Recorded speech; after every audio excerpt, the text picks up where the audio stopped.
S'il y a une série que j'aime bien et qui fait partie d'ailleurs du nom de la chaîne, c'est La petite maison dans la prairie.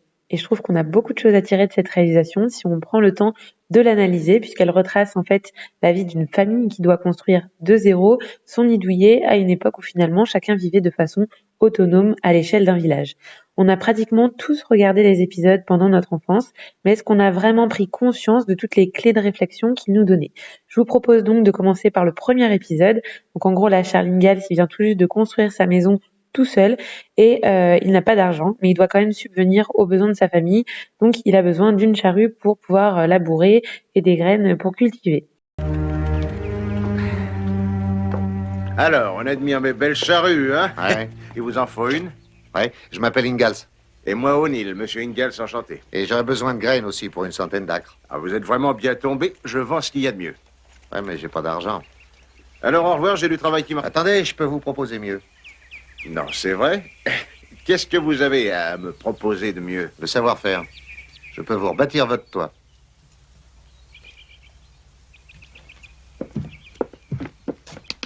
Si le travail avait été bien fait, ça serait pas effondré.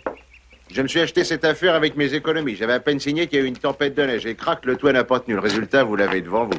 Je peux vous construire un toit qui supportera les prochaines neiges. Et ça pour une charrue et des graines.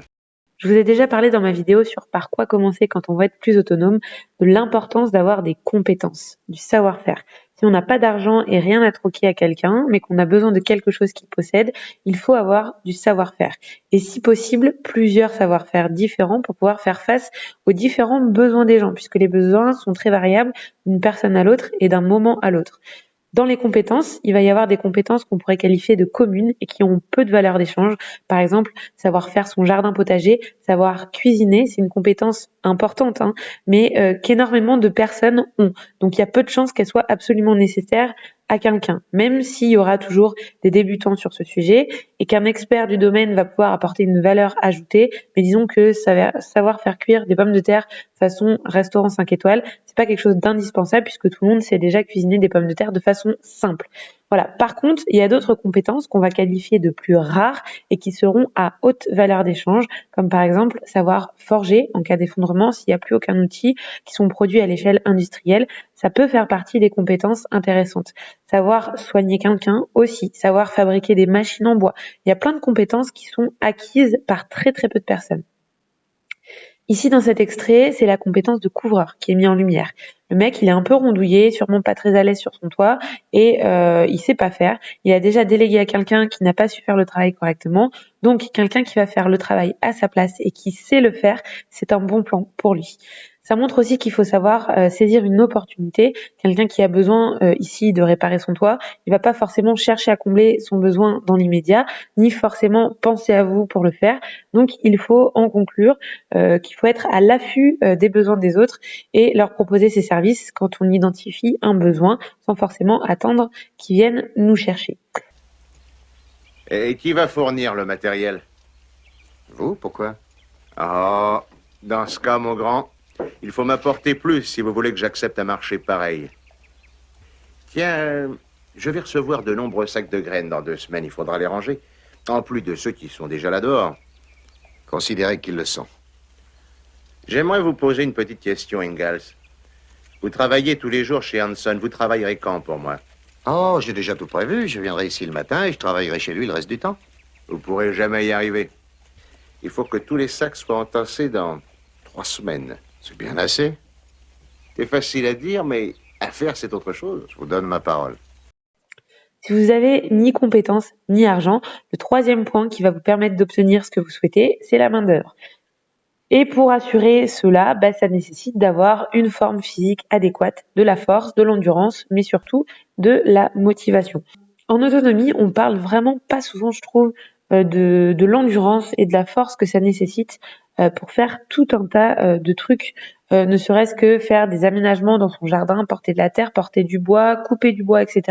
Tout ça, c'est des choses qui demandent beaucoup d'énergie en fin de compte, et tout le monde n'est pas capable de le faire, et encore moins quand on n'a pas du tout d'entraînement.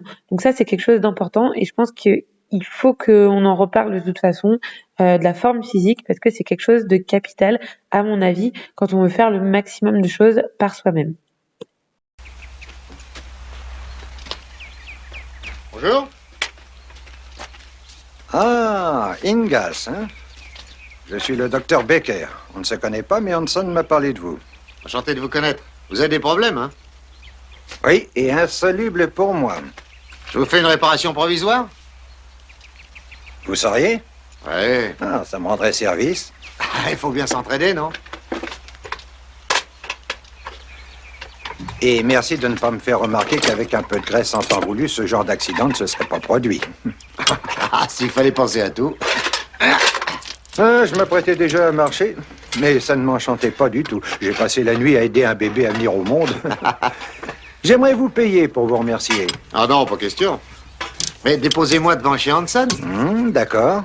Dans cet extrait, il y a une posture tout à fait différente. Il tombe sur le médecin du village. Il sait probablement qu'être en bon terme avec le médecin va pouvoir lui être profitable. De plus, c'est une personne qui est agréable et gentille. Donc naturellement, Ingalls, il va se proposer de l'aider parce qu'il le voit dans une difficulté immédiate. Donc le médecin, lui, va lui proposer de le payer en échange de son service.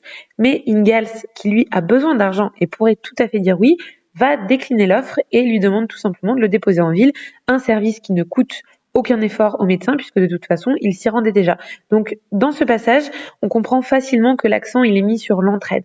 L'entraide entre personnes d'un même village. L'entraide sans argent, juste en échange de bons services. Ça me paraît être une qualité capitale en autonomie. Aider ceux qui nous entourent pour être à notre tour aidés si on a un souci ultérieurement. C'est une des bases pour une vie sereine en société et pourtant nous évoluons de plus en plus dans une société qui est très individualiste, le chacun pour soi. D'ailleurs sur YouTube, ça foisonne de vidéos d'expériences sociales où une personne tombe dans la rue ou alors un SDF qui fait un malaise, des choses comme ça. Et en fait, ils sont tout simplement ignorés alors qu'il y a plein de gens qui passent à côté. Ça, dans un village soudé où tous les gens se connaissent, c'est quelque chose qui peut pas se passer. Et de toute façon, c'est quelque chose qui ne devrait pas se passer. Ingalls! Alors, docteur? Ah, heureusement que le Seigneur n'a pas voulu que les docteurs du coin parlent en cactant. Si vous saviez le nombre de clients qui ne peuvent me payer qu'en volatile de ce genre. Ah, ça peut être utile. J'ai dû être désigné pour perpétuer la race. J'en ai tellement dans le poulailler, je n'ai plus de place. Tenez, j'espère que vous en ferez quelque chose. Mais oui, prenez-les. C'est normal, je vous ai assez embêté ce matin. Et à propos, si ça ne vous ennuie pas, je vous donnerai des poulets en paiement de ce petit travail. Oh, j'ai tellement de poulets que je ne sais plus où coucher. Il y a la moitié de mes clients qui me payent en poulet, docteur. Tiens, j'avais jamais pensé. Voilà, donc maintenant parlons un peu de troc. Souvent, les gens, ils imaginent que le troc, ça va les sauver de tout besoin à partir du moment où ils débutent dans l'autonomie. Ils pensent qu'avec quelques poules et un jardin potager, leur petite production vont leur permettre d'échanger avec tout un tas d'autres choses et surtout vont leur permettre d'obtenir les choses dont ils ont besoin. Là encore, comme pour les compétences, il y a des choses qui se troquent facilement et d'autres moins. Dans ces deux passages, on voit que clairement les gens ont pratiquement tous la même chose à troquer. Et au final, ça a plus trop de valeur et le troc devient caduque parce que cette denrée, elle est trop abondante et finalement, personne n'en a besoin. Chez nous, en campagne, alors qu'on n'est même pas en situation d'effondrement, il y a déjà des choses qu'on a du mal à refourguer quand on en a trop. Par exemple, les œufs, pratiquement toutes les personnes que je connais ont un poulailler, donc eux aussi ont des œufs. Les salades, c'est pareil, c'est un légume de base qui se fait très facilement en abondance. Donc imaginez troquer son surplus alors que tout le monde en a déjà en abondance, c'est se fourvoyer. Avoir des choses moins communes à troquer, c'est important. Par exemple, l'huile, c'est une denrée qui est compliquée à faire en autonomie, quand on débute en tout cas. Donc si vous arrivez à produire votre propre huile de tournesol, par exemple, vous aurez des choses à haut potentiel de troc. De même, si vous produisez du lait ou des fruits et légumes plus compliqués ou plus rares, vous aurez des choses intéressantes à troquer que votre voisin ne possédera pas.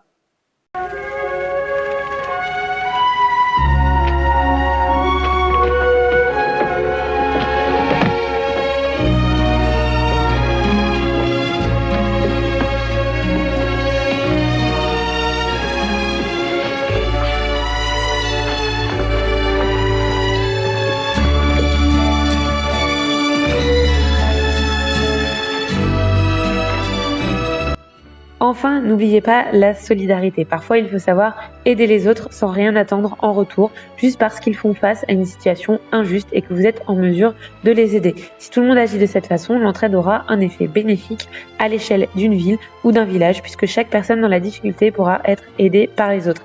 Ici, on voit bien qu'en fait, Charles Ingalls, il est gentil avec tout le monde, il est aidant, il se porte volontaire pour aider la moindre personne en difficulté. Et du coup, dans ce passage-là où lui, il était blessé et qu'il était vraiment en difficulté pour sa famille, tous les autres hommes du village qui sont passés et qui ont vu sont partis l'aider. Donc ça souligne aussi dans la solidarité le fait d'être agréable avec les autres, de s'entendre avec les autres. Donc je pense que c'est quand même une qualité à avoir, d'être agréable avec les autres et de pas être la personne détestée du village qui finalement ne sera pas aidée parce que ça fera bien plaisir aux autres qu'il lui arrive des pépins. Voilà.